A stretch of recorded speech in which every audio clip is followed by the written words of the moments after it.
Bilang isang content creator, matagal na po ako gumagawa ng street pranks. Alam ko na kailangan magpaalam palagi sa mga ipapakita ko na hindi naka-blur. Kung papanoorin mo ang latest vlog ko na buntis, marami ang naka-blur sa una at gitna dahil hindi kami humingi ng consent sa mga taong yon, at alam ko na bawal silang i-post kapag ganun dahil baka mababash at ma-judge lang sila.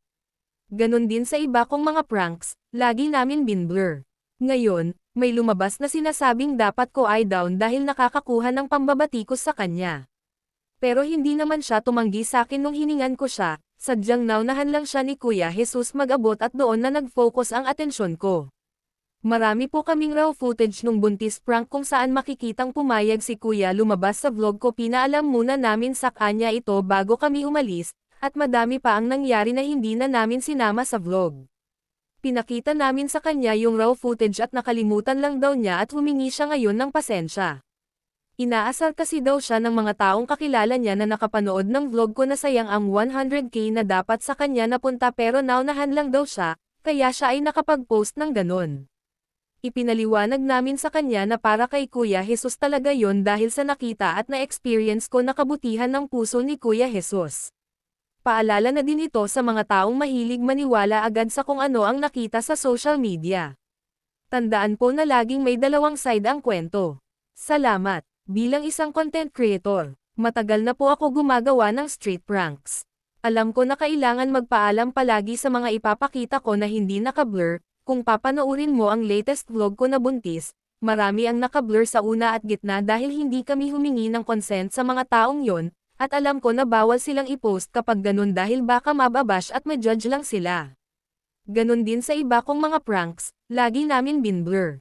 Ngayon, may lumabas na sinasabing dapat ko i-down dahil nakakakuha ng pambabatikos sa kanya. Pero hindi naman siya tumanggi sa akin nung hiningan ko siya, sadyang naunahan lang siya ni Kuya Jesus mag-abot at doon na nag-focus ang atensyon ko. Marami po kaming raw footage nung buntis prank kung saan makikitang pumayag si Kuya lumabas sa vlog ko. Pinaalam muna namin sa kanya ito bago kami umalis, at madami pa ang nangyari na hindi na namin sinama sa vlog. Pinakita namin sa kanya yung raw footage at nakalimutan lang daw niya at humingi siya ngayon ng pasensya.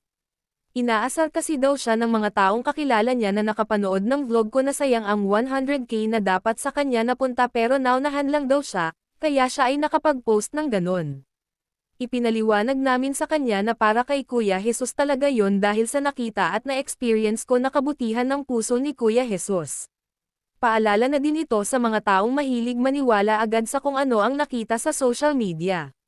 Tandaan po na laging may dalawang side ang kwento. Salamat. Bilang isang content creator, matagal na po ako gumagawa ng street pranks. Alam ko na kailangan magpaalam palagi sa mga ipapakita ko na hindi naka-blur. Kung papanoorin mo ang latest vlog ko na buntis, marami ang naka-blur sa una at gitna dahil hindi kami humingi ng consent sa mga taong yon, at alam ko na bawal silang i-post kapag ganun dahil baka mababash at ma-judge lang sila. Ganun din sa iba kong mga pranks, lagi namin binblur. Ngayon, may lumabas na sinasabing dapat ko i-down dahil nakakakuha ng pambabatikos sa kanya. Pero hindi naman siya tumanggi sa akin nung hiningan ko siya, sadyang naunahan lang siya ni Kuya Jesus mag-abot at doon na nag-focus ang atensyon ko.